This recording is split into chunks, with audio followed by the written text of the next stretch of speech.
Jo, faktet tregojnë këtë, që ka një farë ftohje me komunitetin ndërkombëtar, veçanërisht me amerikanët. Po të shikojmë me dërguara me punë në ambasadën amerikane, zonja Nancy Van Horn, në çdo takim që bën me përfaqësues të qeverisë shqiptare, madje edhe me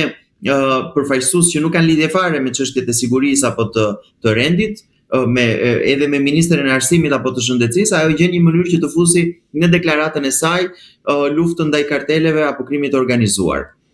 Dukshëm nuk është duke ndodhur një luftë ndaj karteleve dhe krimit të organizuar, se do e kishim marrë vesh. Dhe partnerët tanë janë ndërkombëtar, janë shumë sensitiv. E thash dhe e ripërsëris këtë gjë sepse është e rëndësishme. Nëse mund të mbyllin një sy tek korrupsioni, që mund të bëhet nga qeveria, siç ka ndodhur në mënyrë masive me një korrupsion galopant në këto 12 vite, te çështjet e sigurisë, te çështjet e karteleve të drogës, e kështu me radhë, partnerët ndërkombëtar nuk falin, sepse ndikohen dhe ata vetë nga këto. Në raportin e Departamentit të Shtetit dhe në të klimës së investimeve dhe në raportin e Departamentit të Shtetit për narkotikët të shtatorit 2025 dhe kushdo që na ndjek mund ta verifikoj vetë, është e shkruar e zeza mbi të bardhë që Shqipëria është kthyer në një hub, në një korridor të rëndësishëm të trafikimit të kokainës dhe të heroinës, që nuk ka qenë më përpara. Vin nga lindja nëpërmjet Shqipërisë dhe më pas përhapen në vendet e Bashkimit Evropian, në Amerikën Latine dhe në Shtetet e Bashkuara të Amerikës. Kjo përbën të paktën për këtë administrat një cënim të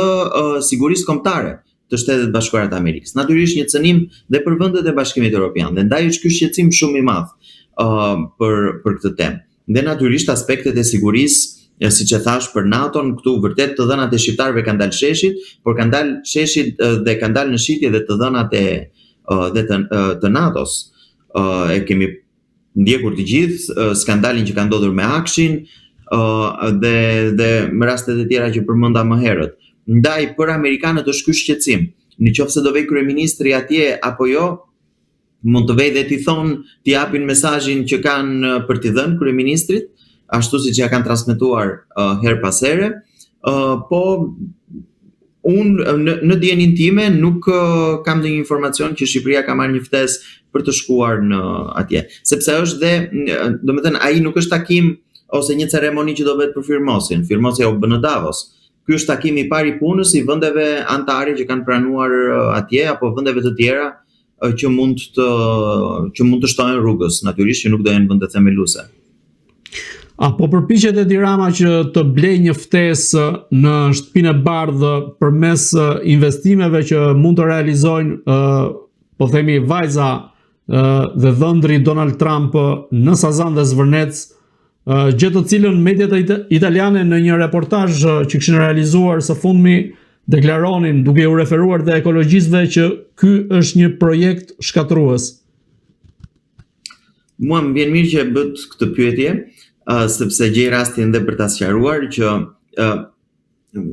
në Shqipëri është krijuar ky perceptimi që erdhi vajza e presidentit Trump dhe tani u shit edhe Trumpi, vajti me Ramën apo ku diun, histori të tilla. Ne e gjykojmë politikën amerikane dhe mënyrën se si funksionojnë gjërat atje me mënyrën se si funksionojnë në Shqipëri, që po njohë një të afërm t'i vetes gjithë punë e kështu me radhë. Unë ju garantoj që më shumë di shefja e kabinetit e presidentit Trump se sa di vajza e tij për qëndrimin politik të presidentit apo qasjen që ai ka ndaj drejtuesve të ndryshëm të shteteve të ndryshme e kështu me radhë. Dhe atje janë shumë të kujdesshëm që ta ndajnë pjesën personale nga pjesa shtetërore, sepse ka mekanizma të cilat bëjnë hetimet e nevojshme të posaçme në raste të tilla e kështu me radhë. Është kongresi që mund të hetojë, janë instanca të tjera, drejtësia është e pavarur dhe mund të hetojë dhe drejtuesit e shtetit që nga presidenti edhe gjithë të tjerët me radhë. Ndaj unë do sugjeroja këto që t'i ndante këto dy aspekte, këto dy tema. Vajza e presidentit Trump vjen për punë private, siç ka ardhur shumë herë, por gjëja do me thënë se herën e fundit ishte përpjekja e dëshpëruar e kryeministrit që një vizitë të rëndomt që ka ndodhur shumë herë më përpara tash ishte sigurisht ky kujdestari, gati kujdestari ligjor i Ivankës me leje të posaçme nga presidenti. Në fakt ishte një nga vizitat e shumta që vajza e presidentit Trump ka bërë në Shqipëri në vitet e fundit për punët e saj private, për investimet që ajo dhe bashkëshorti i saj duan të bëjnë në Shqipëri. Unë do shtoja këtë gjën që ajo që bëri kryeministri shqiptar është një gaf e rëndë, që tha kam folur me presidentin Trump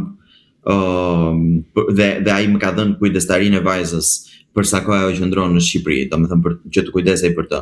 Është një gaf shumë e rëndë diplomatike. Duke mbetur tek raportet e kryeministit Edi Rama me Shtetet e Bashkuara të Amerikës, a mendoni se mund të udhtoj një kryeministër si Edi Rama me një dosje të hapur siç është ajo e Charles McGonigal? Mund të udhëtoj për të pyetur atje, në qoftë se ka një thirrje, po edhe në qoftë se ka një ftesë për një event tjetër, unë mendoj se është vetë kryeministri i shqetësuar se çfarë mund të ndodhi. Edhe në qoftë se nuk ka ndonjë thirrje për të për rastin specifik. Natyrisht ajo është një dosje serioze sepse bëhet fjalë për korruptimin e një njeriu të rëndësishëm në hierarkinë e Byros Federale të Hetimit në Shtetet e Bashkuara dhe SBA-t i marrin shumë seriozisht raste të tilla. Sa i përket pjesës së raporteve mes Edi Ramës dhe Shteteve të Bashkuara të Amerikës, a mendoni se Suzy Willis, e cila është dhe shefja e kabinetit të presidentit amerikan Donald Trump, është njeriu e cila mund ta ketë frenuar Edi Ramën në tentativat e tij për të pasur një ftesë në Shtëpinë e Bardhë, nisur këtu edhe nga fakti që në një shkrim të saj Daily Mail shkruante se si ishin prishur edhe raportet mes Suzy Willis dhe Richard Grenell, ku Grenell njihet edhe si një nga njerëzit më të afërt të Edi Ramës në disa takime që ai ka zhvilluar në Shqipëri. Unë di të them këtë për natyrisht s'mund të flas për zonjën Willis, që është shefja e kabinetit e tjerë, por mund t'ju them këtë. Kjo administrat e presidentit Trump, kjo shtëpi e bardhë e presidentit Trump në mandatin e tij të dytë është shumë herë më disiplinuar se në çdo moment të mandatit të tij të parë. Nuk ka as rrjedhje informacioni, çdo gjë ecën me një eficiencë të jashtëzakonshme për një administratë amerikane. Dhe kjo është fal një personi që është Suzy Willis, që presidenti Trump e ka përmendur shpeshherë dhe e ka thënë. Në këtë aspekt, ajo është gatekeeperi, ruajtësia e portës në Shtëpinë e Bardhë dhe në Dhomën Ovale, në Zyrën Ovale. Dhe mendoj që është zonja Willis është shumë e kujdesshme që presidenti Trump të mos dëmtohet duke u asociuar me grupime, me individ të caktuar, të cilët jo vetëm e kanë fyer presidentin Trump në të kaluarën, si në rastin e kryeministrit shqiptar që e ka quajtur turpi i qytetërimit, apo ka qenë i lidhur fort dhe është me një rjet që Trumpin e ka luftuar shumë në Shtetet e Bashkuara të Amerikës, siç është rjeti Soros,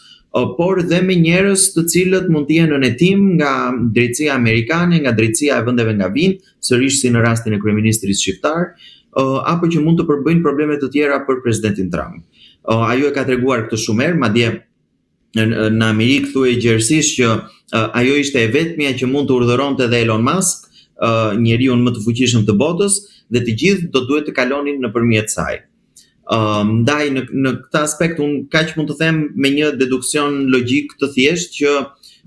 ajo, domethënë zonja Willis është një nga asetet më të mëdha që ka presidenti Trump dhe unë mendoj që në këtë një vit ajo ka penguar shumë gjëra të cilët mund